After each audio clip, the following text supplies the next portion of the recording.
In the 2021 NBA Finals, Giannis Antetokounmpo put up one of the most historic stat lines we have seen in NBA Finals history, putting up 50 points on 16 for 25 shooting, 17 for 19 from the free throw line, 14 rebounds and 4 blocks in a closeout Game 6 to secure the Milwaukee Bucks' first title in 50 years. Giannis has already established his greatness in the NBA and was quickly climbing the all-time great leaderboard with his gifted athleticism and dominance on the court, already winning 2 MVPs, a Defensive Player of the Year, 6-time All-NBA player, but winning a ring catapulted him into a new tier of players among the greatest players of all time, a ring and finals MVP, something other all-time greats were never able to achieve in their career, and Giannis, having done so at the age of 25, was setting himself up to be one of the greatest players in the history of the game, as long as he could continue on the pace that we are witnessing before our eyes. If you're new to the channel and enjoy the content, it would mean a great deal to me if you subscribed, as this is a brand new channel, and in return I'll be putting out more NBA content like this all season long. Now, when Giannis was drafted back in 2013 as a 19-year-old kid out of Greece, not much was thought about him. Giannis wasn't a top 100 recruit coming out of high school, and in a weak draft class, he didn't even go into the lottery. But the Milwaukee Bucks saw something in the young kid, lengthy, quick, and athletic, that could prove to be an impactful role player on their team, a team that at the time hadn't been able to make it out of the first round of the playoffs since 2001. And while Giannis was very raw and clearly a project player going into his rookie season, you could see right away this kid was going to be special and more than just a role player in the NBA. And season after season, Giannis got better, stronger, more adapted to the pace of NBA basketball, and it quickly became apparent that the Milwaukee Bucks had a superstar in the making on their hands. And even though Jabari Parker was thought to be the prize of a generational talent in a stacked 2014 draft class, the rise of Giannis quickly outshined that narrative, and the Bucks pursued building around the Greek freak. But despite Giannis's rise, getting the Bucks over the hump didn't prove to be easy after multiple seasons failing to get out of the Eastern Conference. Despite being the favorites to do so, it was thought that if the Bucks didn't make a big push to get the proper supporting cast around Giannis, that he would leave in free agency.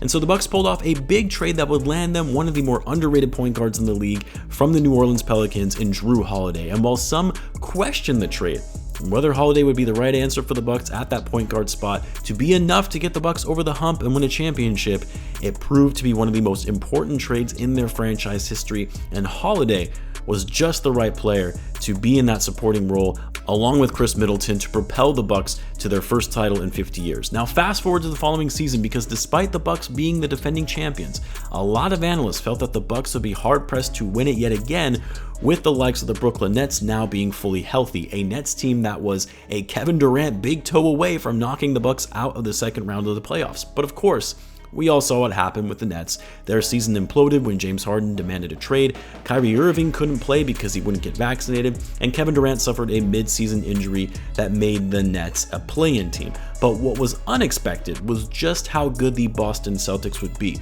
a team that struggled at the beginning of the season but quickly rose in the standings in the second half of the year and finished second in the Eastern Conference overall. It also didn't help that the Bucks lost arguably their second best player in Chris Middleton in the first round of the playoffs against the Chicago Bulls, and he never returned to actually finish out the season. Thus, the Bucks fell in a hard-fought series in the second round against the Celtics in 7 games, and the opportunity for back-to-back titles was shot. Now, some will probably disagree with this statement, but had Middleton stayed healthy, there is no doubt in my mind that they would have gone on to win the championship. As great as the Miami Heat were, they were not a good matchup going against the Bucks, and as incredible of a run as the Warriors had in winning their 4th title, the Bucks have historically been a bad matchup for the Warriors given their lack of size and depth in the front court to actually counter Giannis, and also having one of the best perimeter defending guards in the league in Jrue Holiday to be on the assassin that is Steph Curry. But regardless, the Bucks fell in the second round, and you could see the frustration on the face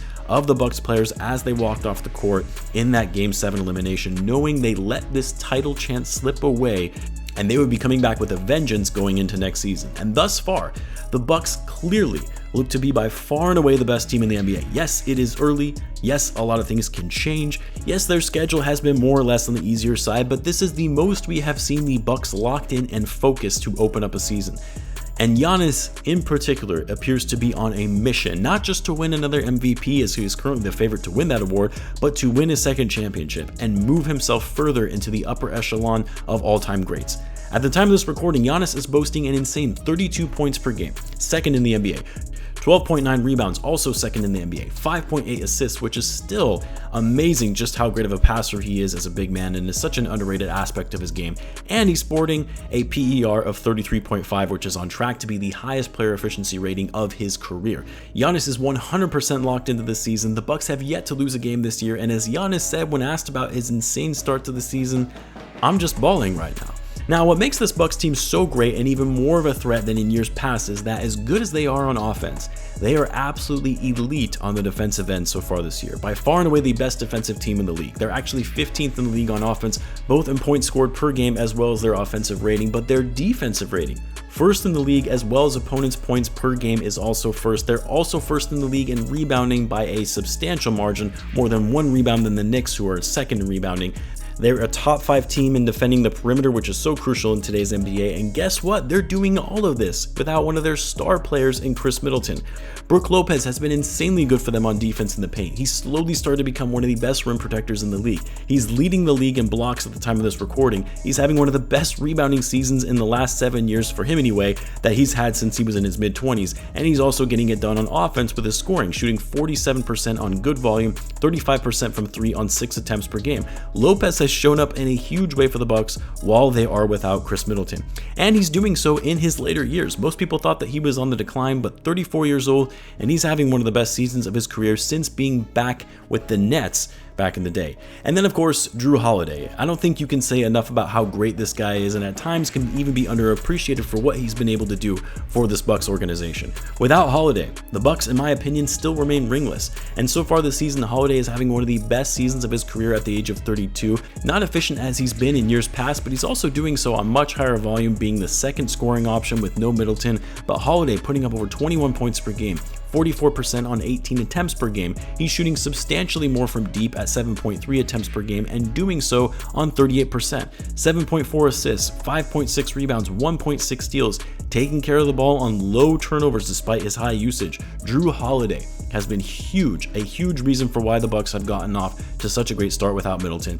He is poised to be an all-star this year for the first time since 2013, a top defensive player, and he'll likely be selected to an All-NBA team for the first time in his career. I know it's early in the season to be making those kind of claims, but both Giannis and Jrue Holiday are playing at such a high level, which has enabled the Bucks to remain undefeated so far this season, that you'd have to think, barring any injuries, this trend is going to continue with how determined they are to bring a title back to Milwaukee after the unfortunate circumstance of losing Middleton in the playoffs last season. I actually really love watching this team, which is so hard to admit as a Bulls fan after the stunt Grayson Allen pulled on Alex Caruso last year and effectively ended his season.